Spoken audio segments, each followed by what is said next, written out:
Hello everybody and welcome back. Let's talk about the problem largest permutation. We're given an array A of a random permutation of numbers from 1 to n. That is, we are given n total numbers ranging from 1 to n, both inclusive. And we're also given B, which is the number of swaps in A that we can make. So we can pick any two integers inside of the array A and we can make a swap between them. And we can do this kind of swap B number of times. The goal of this problem is to find the largest permutation possible. Let's take an example to understand this better. Let's say that the input is A equals to 132 and B equals to 1. Now of 132, we can already see that n equals to 3, which is there are 3 total elements ranging from 1 to 3, both inclusive. And B equals to 1, which means that we can make one swap inside of this array. We can pick any two integers once and make a swap between them. The biggest and the largest permutation possible in this case is 312. And that is because we can swap 1 and 3, giving us 312. Now, you can imagine 132 as 132 and 312 as 312.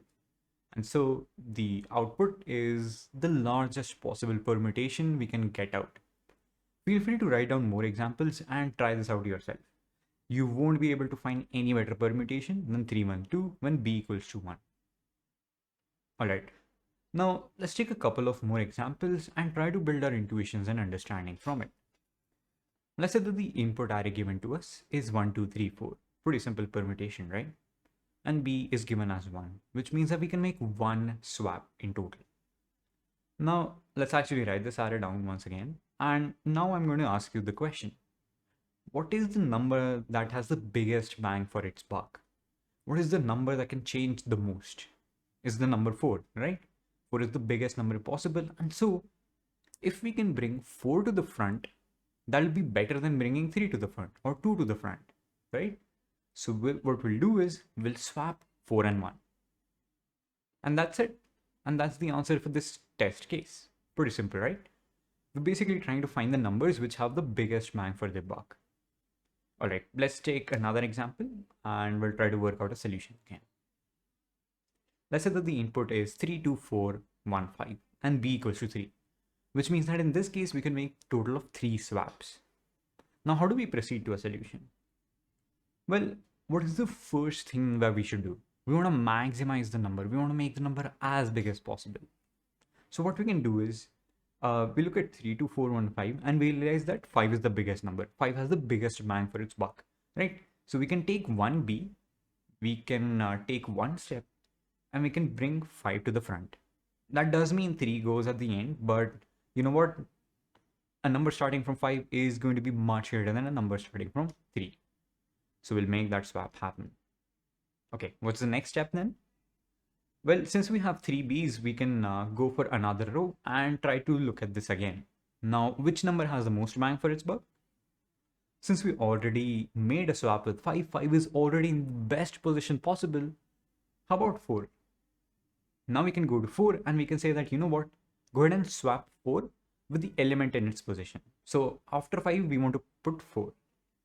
And so this is exactly what we'll do. We'll swap out we'll swap out 4 with 2.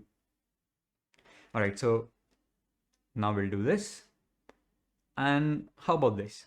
We have 5, 4, 2, 1, 3. And now what's the next element that we can swap? This is the last swap that we can make. Which element do you think will give the most bang for its buck? 5 and 4 are already in place. And now we only have the largest element 3 that is remaining, which is not in its place, right? So we'll go ahead and swap 2 and 3. And this is the solution for this test case. Now, what is one thing that we observed right away? What is the one thing that we realized as we were solving these problems? What we realized was that we can greedily replace the higher elements. So we can say that, you know what, if 5 is not in its place, if 5 is not in the first position, let's go ahead and make that happen. Let's go ahead and put 5 in the first place. And then we'll ask the same question for 4. We'll say, hey, is 4 in the right place? Is 4 in the second place in this test case? If 4 is not, well, go ahead and make that happen. Go ahead and make that swap. And similarly for 3 and then 2 and then 1.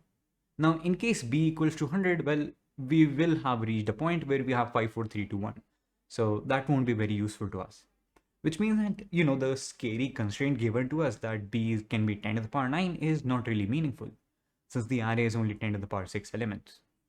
In any case, this is the entire logic that we need to solve the problem. We can greedily replace the higher elements. So we'll make sure the highest element n is at the first position, then the second highest element n minus 1 is at the second position, and so on and so forth till we get to 1. Alright, let's talk about the code. The first thing we'll do is set up a couple of variables that we'll need for later.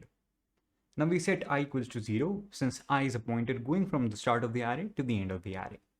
We need I because in the case of 32415, I wanted to look at the right hand side column. Note how 5, 4 and 3 are underlined. These are the elements that have been swapped with the other elements on the right hand side, which are 3, 2 and 2 respectively. Now these elements are underlined because you can imagine that I is going from the start to the end. And I is trying to fix every single number. So first we're going to fix 5, and then we're going to fix 4, and then 3, and then 2, and so on and so forth. So this max is going to keep a track of the current n, right? So this max starts from n, and then goes to n minus 1, and then n minus 2, and so on and so forth, as you can see here. Now we also have this d, which basically tells us the positions of every single element. So dictionary is a dictionary from the value, say from 5 to its current index. So in the case of 32415, the value of the key 5 is 4. That's because it's sitting at the 4th index. Similarly, for the value 4, the index is 3. Sorry, the index is 2, and so on.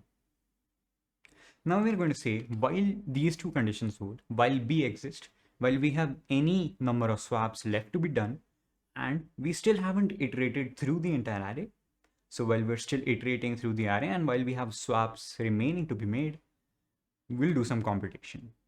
We'll say that first of all, get me j. Now what is j? J is the d of max. Basically, j is the location where the highest element is sitting. So in the case of 3, 2, 4, 1, 5, as I showed in the presentation, in the first iteration, j is going to be what? J is the location of the maximum possible value. Now the maximum is 5 in our case. So we're going to go ahead and ask the question, hey, where is 5? And the answer we get is 4. 5 is sitting at the index 4. Now we'll ask the question, hey, is the current index I the same as the return index j? That is 5 in its right position or not? Now, if it's in right position, well, we don't really need to do anything. It's already in its right position and we can just continue on as is. However, if it's not in its right position, we'll have to do a swap. And so every time we do a swap, we'll have to reduce the b by 1. And what is the swap going to be? Swap is simply going to swap the I and the j elements, right?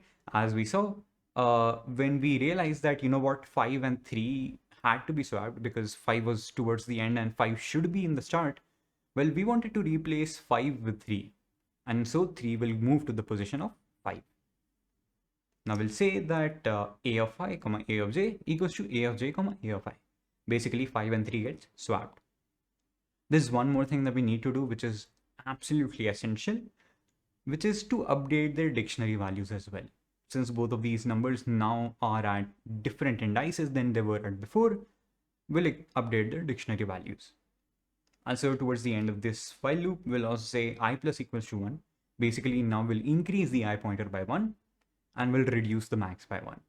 And that's because we started off with the maximum value as n, then we'll move on to n minus 1, and then so on and so forth.